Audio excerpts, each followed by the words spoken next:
अमरावतीत जागतिक आदिवासी दिन मोठ्या उत्साहात आणि जल्लोषात साजरा करण्यात आला। या निमित्ताने शहरात भव्य आदिवासी सन्मान यात्रेचे आयोजन करण्यात आले। पारंपरिक वेशभूषा, ढोल ताशांचा गजर आणि आदिवासी बांधवांच्या पारंपरिक नृत्याने अमरावती शहर दुमदुमून गेले। आपल्या समृद्ध संस्कृतीचा, परंपरेचा आणि आदिवासी अस्मितेचा गौरव करणाऱ्या या यात्रेला उत्स्फूर्त प्रतिसाद मिळाला आहे। जागतिक आदिवासी दिनानिमित्त अमरावती शहरात भव्य आदिवासी सन्मान यात्रेचे आयोजन करण्यात आले।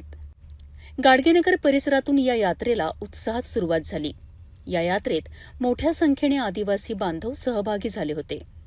पारंपरिक वेशभूषेत सहभागी झालेल्या नागरिकांनी आपल्या समृद्ध संस्कृतीचे आणि परंपरेचे दर्शन घडविलेत। यात्रेदरम्यान आदिवासी बांधवांनी सादर केलेल्या पारंपरिक नृत्याने उपस्थितांचे विशेष लक्ष वेधून घेतलेत। ढोल ताशांचा गजर, पारंपरिक वाद्यांचा निनाद आणि नृत्याच्या तालावर सहभागी नागरिकांनी उत्साह व्यक्त केला। आदिवासी समाजाची संस्कृती, कला, परंपरा आणि अस्मिता जपण्याचा संदेश या सन्मान यात्रेतून देण्यात आला। पारंपरिक वेशभूषेत सहभागी झालेल्या नागरिकांमुळे संपूर्ण परिसराला आदिवासी संस्कृतीचे अनोखे रूप पाहायला मिळालेत। जागतिक आदिवासी दिनाच्या निमित्ताने आयोजित करण्यात आलेल्या या भव्य यात्रेतून आपल्या संस्कृतीचा अभिमान आणि परंपरा पुढील पिढीपर्यंत पोहोचविण्याचा निर्धारही व्यक्त करण्यात आला। अमरावतीत झालेल्या या आदिवासी सन्मान यात्रेमुळे शहरात दिवसभर उत्साहाचे आणि जल्लोषाचे वातावरण पाहायला मिळालेत। जगातल्या आदिवासीसाठी घोषित केलेला आहे।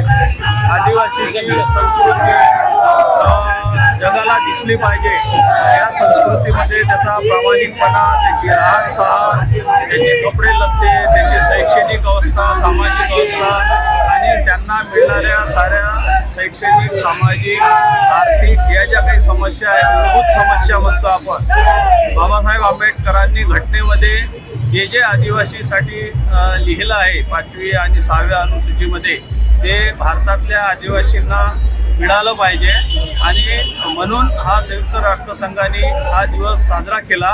माननीय मधुकरराव पिचड साहेब त्या तत्कालीन आदिवासी मंत्री हे आणि मी पण त्यावेळेस त्या खात्यामध्ये सिनियर क्लासवन अधिकारी होतो, OSD आणि जॉईंट कमिशनर होतो। आम्ही हा दिवस संयुक्त राष्ट्रसंघामध्ये आम्ही त्यावेळेस 7 लोकांचं पथक आमचं गेलो होतं 2012-13 मध्ये आणि त्यानंतर हा शासन निर्णय काढला महाराष्ट्रामध्ये। त्यानंतर पूर्ण भारतामध्ये केंद्र शासनाने हा त्यावेळेसच्या तत्कालीन काँग्रेस सरकारने लागू केला होता।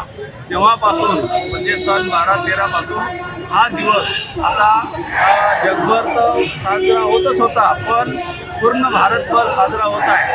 आज अखिल भारतीय आदिवासी विकास परिषद आणि विविध आदिवासीच्या संघटना म्हणजे संयुक्त कृती समिती आम्ही स्थापन केली। जीवनाचे आहेत, आमचे वलके साहेब आहेत आणि राम चव्हाण, म्हणजे इथले जे आदिवासी भारतीय समाज आहे, भिल्ला आहे, कोळकू आहे, कोण समाज आहे, सर्व आदिवासी मिळून आज 5 ते 6 हजार लोकांची संत गाडगे महाराज यांच्या समाधीपासून हे यात्रा आणि हा मार्च आणि ही रॅली घटनात्मक मार्गाने आणि शांततेच्या मार्गाने काढून आज बाबासाहेब आंबेडकर यांच्या इथे आलो आणि घटना मानणारे हे बाबासाहेबांची घटना टिकली पाहिजे असं सर्व आदिवासींचं म्हणणं आहे। इथून ही यात्रा राणी दुर्गावती चौक म्हणजे गर्ल हायस्कूल चौकात जाईल, इथं शांततेच्या मार्गाने समारोप होईल।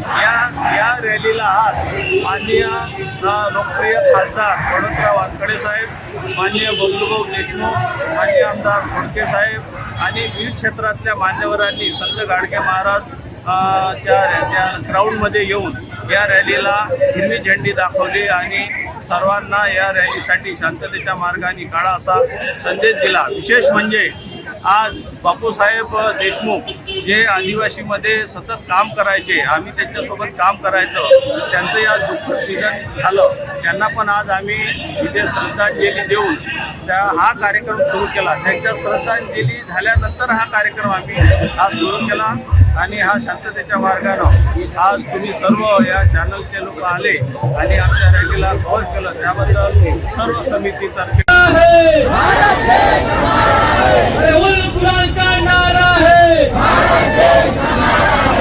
वनवासी नहीं आदिवासी है, देश के मूल निवासी है। वनवासी नहीं आदिवासी है, देश के मूल निवासी है।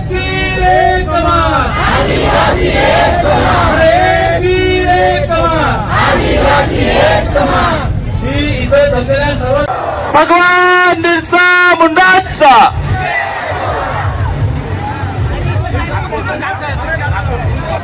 आणि इकडे पहा, मागचे असल, समोरचे असल, कुठचे असल, परमपूज्य डॉक्टर बाबासाहेब आंबेडकरांचा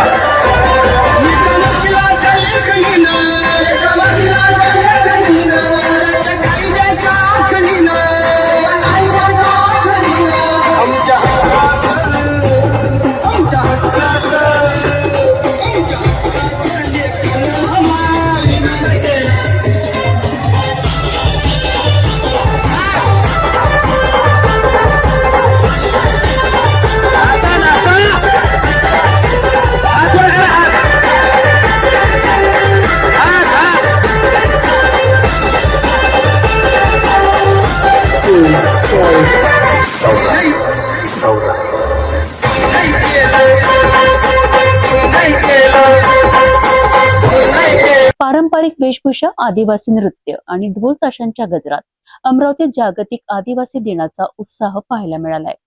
आदिवासी संस्कृती आणि अस्मितेचा गौरव करणारी ही सन्मान यात्रा अमरावतीकरांकरिता विशेष आकर्षण ठरली.